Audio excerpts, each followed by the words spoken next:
हमने शहर को दी एक नई पहचान, हम हैं सिंघानिया बिल्डकॉन।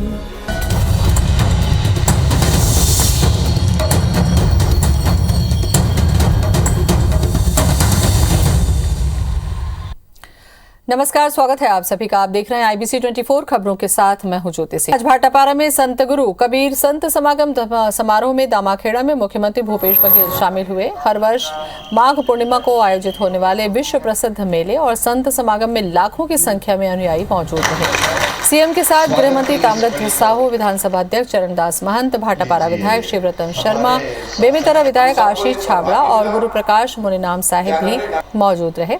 मुख्यमंत्री भूपेश बघेल ने कबीर सागर तालाब के निर्माण कार्य का भूमि पूजन किया। इसके साथ ही तालाब के निर्माण कार्य और सौंदर्यीकरण के लिए 22 करोड़ 43 लाख की राशि स्वीकृत की। वहीं दामाखेड़ा से लगे लगभग 50 से 60 गांव में पानी की व्यवस्था के लिए शिवनाथ नदी और गांवों को जोड़ने के लिए प्लांट निर्माण और योजना क्रियान्वयन के लिए 75 करोड़ की राशि स्वीकृत करने की बात कही। सीएम भूपेश ने सभी को होली की शुभकामनाएं भी दी। लीजिए, हमारे कबीर सागर का शिलान्यास हुआ जो 22 करोड़ 43 लाख रुपए से निर्मित होगा। विश्राम गृह की भी मांग की गई थी, उसे भी हम लोग पूरा करेंगे।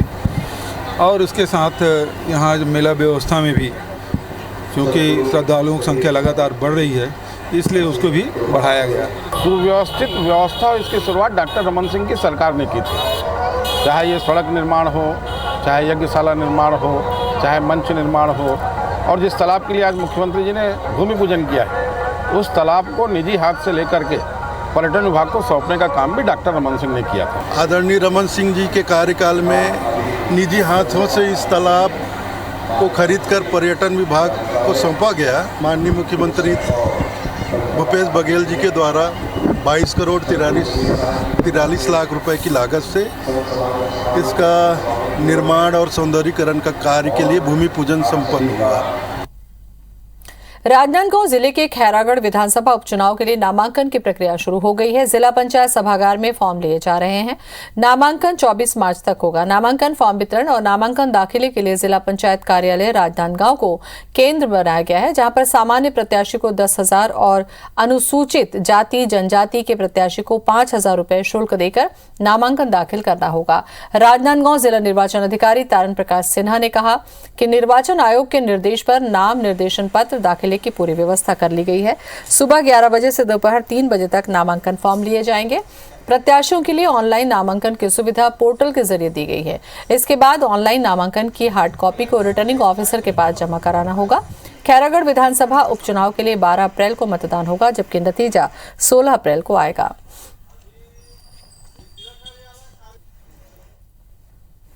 नाम निर्देशन पत्र लिए जाने आरंभ हो गए। इसके लिए हमने पूरी व्यवस्था जो आयोग के निर्देश हैं उसके तारतम्य कर ली है, और इस नाम निर्देशन के लिए रिटर्निंग अफसर सीओ जिला पंचायत हैं, और जिला पंचायत में ही 11 बजे से नाम निर्देशन लिया जाएगा।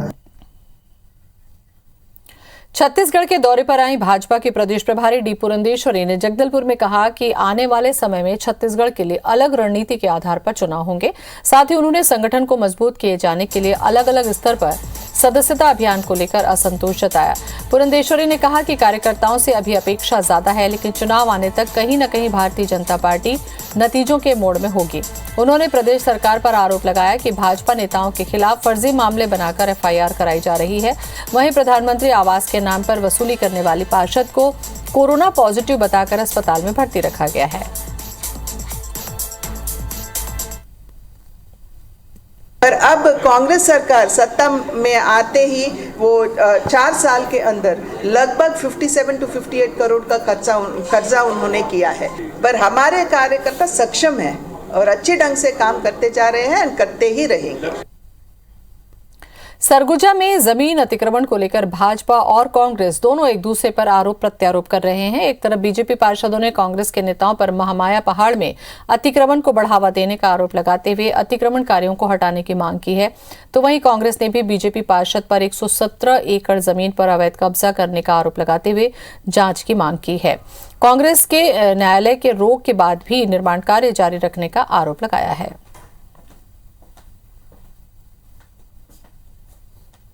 कोई भी गलत तरीके से अगर कब्जा किया है, वह खैरबाग, घुटरापारा या महामाया पहाड़ के निवासी हों, या इनके द्वारा जो 117 एकड़ ज़मीन पर जो भूमि है उस पर जो भी मालिकाना हक बताया जा रहा है, समस्त बिंदु पर जांच होना चाहिए। कांग्रेस का यह आरोप पूरी तरह बेबुनियाद और राजनीति से प्रेरित है और महामाया पहाड़ पे हुए अवैध कब्जे को ध्यान भटकाने की कोशिश है।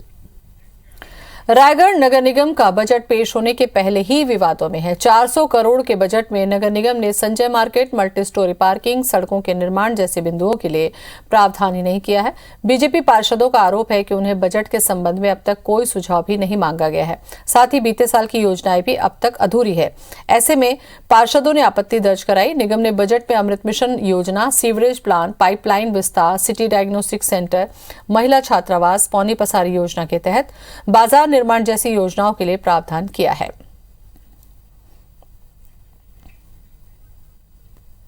विपक्ष की उपेक्षा हुई है और पिछला बजट जैसा निराशाजनक था, उसकी कई चीज़ें अभी तक पूरी नहीं हुई हैं। दूसरी बात, आप जैसे आपने घोषणा पत्र में कहा था कि संपत्ति कर को हम आधा करेंगे, आप उस ओर भी ध्यान नहीं दे रहे हैं। आज 2 साल हो गया। हम लोग बजट के लिए सभी जनप्रतिनिधि, मेयर इन काउंसिल के सदस्य और हमारे नगर निगम के कर्मचारी, अधिकारी सभी से चर्चा करते हुए बजट के लिए तैयारी किया जा रहा है। और जैसे कि हमारे शहर में बहुत से व्यापारी लोग हैं, समाज सेवी हैं और उन लोगों से सुझाव मांगा जा रहा है। और अब बात करते हैं होली की।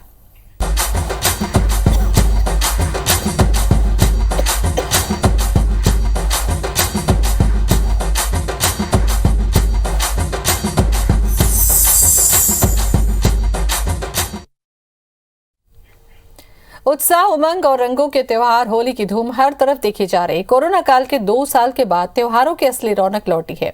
ऐसे में होलिका दहन के दिन लोगों ने जमकर खरीदारी की। लोरमी में लोगों ने फाग गीत गाया, होली का स्वागत किया और रंग लगाकर लोगों को बधाइयां दी। होली के एक दिन पहले ही हवा में रंग गुलाल उड़ते नजर आए। इधर शांतिपूर्वक त्योहार मनाया जा सके, इसे लेकर प्रशासन और पुलिस का महकमा भी अलर्ट मोड पर है। सरगुजा जिले में भी कलेक्टर, एसपी ने फ्लैग मार्च निकाला, लोगों से शांति बनाए रखने की अपील की। सरायपाली में बाजार रंगों, पिचकारी और मुखौटों से गुलजार रहा। लोगों ने इस बार जमकर खरीदारी की है। होली में कोई अप्रिय घटना न हो, इसके लिए दुर्ग पुलिस ने भी तैयारी की है। विभिन्न चौक चौराहों पर पुलिस की टीम मुस्तैद रहेगी। वहीं बलरामपुर जिले के शासकीय कार्यालयों में अधिकारियों और कर्मचारियों ने एक दूसरे को गुलाल लगाकर होली पर्व मनाया।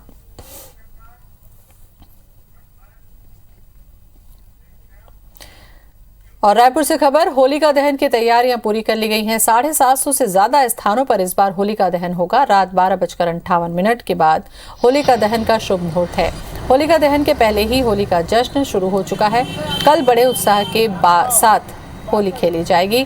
2 साल के बाद त्योहारों के लिए लोगों का जोश हाई है। तहसीन जैदी हमारे साथ में जुड़ चुके हैं ज्यादा जानकारी के साथ में। तहसीन, बताएं क्या अपडेट है होली को लेकर?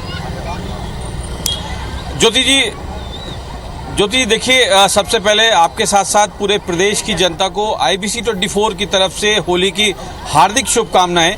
और मैं इस समय खड़ा हूं रायपुर के जो अग्रसेन चौक है, काफ़ी पुरानी जो गणेश मंदिर है, वहां की ये होली का दहन यहाँ पे होता है। और देर शाम से ही होली का जो खुमार है वो लोगों में चढ़ गया है। जो रंग खेले जाएंगे उससे पहले जो है होली का दहन किया जाएगा, उसको लेके यहाँ पे काफ़ी खासी तैयारियां की गई हैं। खूबसूरत यहाँ पे जो होलिका है वो यहाँ पे सजाई गई है। आप देख सकते हैं कि यहाँ पे होलिका और भक्त प्रहलाद जो हैं उनको भी स्पेशल बिठाया गया है। उसके अलावा जो है यहाँ पे पूरी तैयारियां की गई हैं। और ख़ास तौर से ज्योति जी यहाँ बता दूँ कि ये कोरोना के बाद 2 साल बाद जो है पूरी जो पाबंदियां थी, जो बंदिशें थी, उसके बाद ये है पूरी तरह से मनाने का, जो खुल के मनाने का ये दिन आया है। तो हम यहाँ सबसे पहले, क्योंकि यहाँ पे जो हम सबसे ज़्यादा उत्साह जो देख रहे हैं वो बच्चों में और महिलाओं में देख रहे हैं, तो हम पहले महिलाओं से बात कर लेते हैं कि क्योंकि 2 साल तक जो है काफ़ी बंदिशें रहीं, उसके बाद अब ये 1 साल आया है जिसमें पूरी बंदिशें हटने के बाद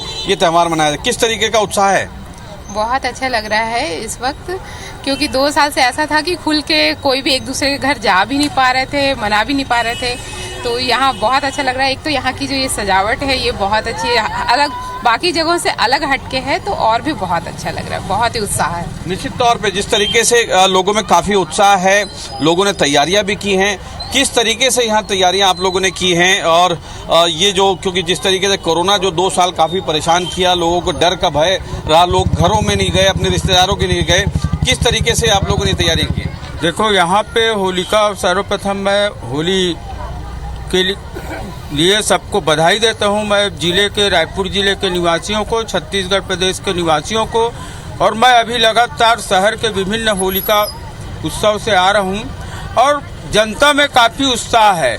लोग नाच रहे हैं, कूद रहे हैं। जिस प्रकार हम पिछले 2 वर्ष से कोरोना के काल में हम त्यौहार को मना नहीं पा रहे थे, और पिछले साल तो होली के ही टाइम भीषण कोरोना आया था अप्रैल और मार्च में, और लोग घरों से नहीं निकल रहे थे। निश्चित तौर पे जिस तरीके से लोग घरों से नहीं निकल पा रहे थे, अभी अगर आज की अगर बात करें तो जिस तरीके से मुहूर्त की जो, क्योंकि बहुत महत्वपूर्ण होता है जो मुहूर्त होता है, तो हम यहाँ पे हमारे जो पंडित जी हैं गणेश मंदिर के, उनसे पूछते हैं कितने बजे का मुहूर्त आया है इस बार? सर, आप लोगों को होली की बहुत बहुत शुभकामनाएं, क्योंकि 1 बजे तक भद्रा लगा है रात में, इसलिए 1 बजे के बाद ही होलिका दहन का कार्यक्रम किया जाएगा। भद्रा में होलिका दहन निषेध है, इसलिए 1 बजे के पश्चात होलिका दहन के कार्यक्रम यहाँ पर भी किया जाएगा, पूरे रायपुर में किया जाएगा। हम कुछ और स्थानीय लोगों से बात करने की कोशिश करते हैं। काफी आप लोग यहाँ पे प्राचीन काल से रहते हैं, काफी उत्साह मनाते थे, लेकिन 2 सालों से यहाँ पे काफी बंदिशें रहीं, तो अब कैसा उत्साह है? पहले तो आपके चैनल के माध्यम से मैं सभी रायपुर एवं प्रदेशवासियों को शुभकामनाएं देता हूं होली की। हम पिछले 2 साल से 2.5 साल से कोविड-19 की वजह से घर में कैद थे, और हमारे जो है एक तरह से डरे हुए थे, पर इस त्योहार ने सारे रंग बिखेर दिए हैं और सारे रंग खुल के वापस अपने संस्कृति, बिल्कुल तहसीन, और दोबारा से कोई ऐसी अप्रिय स्थिति कोरोना को लेकर ना आए, थोड़ी सी सावधानी जरूरी है। लेकिन ये बहुत बड़ी खुशी की बात है कि कोरोना काल से व्यक्ति बाहर आ चुका है फिलहाल, और संक्रमण रुका हुआ है। शुक्रिया आपका जानकारी के लिए। मुख्यमंत्री भूपेश बघेल रायपुर प्रेस क्लब के द्वारा आयोजित होली मिलन कार्यक्रम में शामिल हुए। आबकारी मंत्री कवासी लखमा भी इस कार्यक्रम में विशेष अतिथि के रूप में मौजूद थे।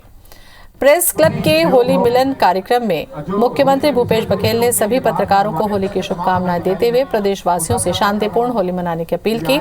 उन्होंने कहा कि भाईचारे के होली त्योहार में लॉ एंड ऑर्डर कायम रखना हम सबका काम है। इस दौरान मुख्यमंत्री भूपेश बघेल ने फाग भी सुनाया। कार्यक्रम में सुशील आनंद शुक्ला, प्रमोद दुबे और कई साथी पत्रकार शामिल हुए। संतोष साहू जी अगर यहाँ है तो संतोष साहू से अनुरोध करता हूँ कि विधायक और हमारे अतिथियों का गुलाल मंत्री जी को पहना रहे हैं, और विशेष कैप भी उनको पहनाई गई है। संजय शुक्ला जी प्रेस क्लब के पदाधिकारी, वो कवासी का मुख्य उपहार उसको रेणु नंदी और ठाकुर कुछ अपने अंदाज में कुछ सुनाए। कवासी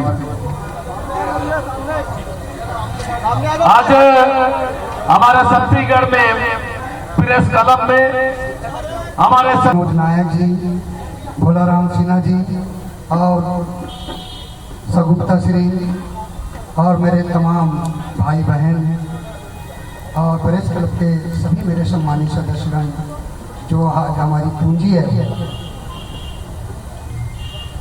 मैं माननीय मुख्यमंत्री जी को एक बात बताना चाहता हूँ कि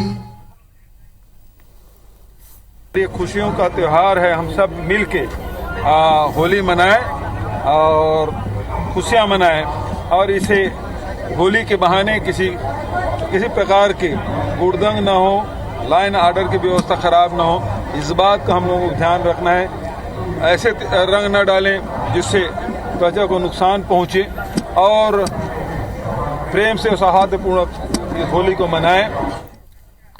मजबूत सरिया के सेक्टर में भरोसेमंद ब्रांड गोयल टीएमटी इस साल भी आईपीएल में राजस्थान रॉयल्स के एसोसिएट प्रायोजकों में से एक होगा। गोयल टीएमटी ऐसा ब्रांड है जिस पर भारतीयों ने शुद्धता और उच्च गुणवत्ता के लिए हमेशा भरोसा किया है। पिछले साल राजस्थान रॉयल्स के साथ आईपीएल में प्रवेश करने के बाद गोयल टीएमटी इस साल भी लगातार राजस्थान रॉयल्स टीम को खेल के मैदान और बाहर भी पूरा सपोर्ट करेगा और टीम को ताकत देगा। राजस्थान रॉयल्स और गोयल टीएमटी ने एक मजबूत साझेदारी की है और दोनों ही के मूल सिद्धांत एक जैसे हैं, जिसमें शामिल है गुणवत्ता से कोई समझौता नहीं करना चाहिए, फिर वो उत्पाद हो या फिर खेल का मैदान। आपको बता दें कि राजस्थान रॉयल्स के साथ पुनः किए गए अनुबंध को एक अद्वितीय अभियान संभाल लेंगे के नाम से किया गया है। संभाल लेंगे शब्द ये दर्शाता है कि कैसे दो ब्रांड निर्भरता के लिए खड़े हैं। इस बीच राजस्थान रॉयल्स के मुख्य परिचालक अधिकारी जयक्लश मैक्रम ने गोयल टीएमटी का स्वागत करते हुए खुशी जताई। राजस्थान रॉयल्स हमेशा अपने सभी भागीदारों को सबसे बेहतर रिजल्ट देने के लिए प्रतिबद्ध है। गोयल टीएमटी के डायरेक्टर संदीप गोयल ने कहा कि आईपीएल में राजस्थान रॉयल्स के साथ अपने निरंतर सहयोग पर खुशी जताई। और इसी के साथ खबरों में फिलहाल इतना ही। नमस्कार।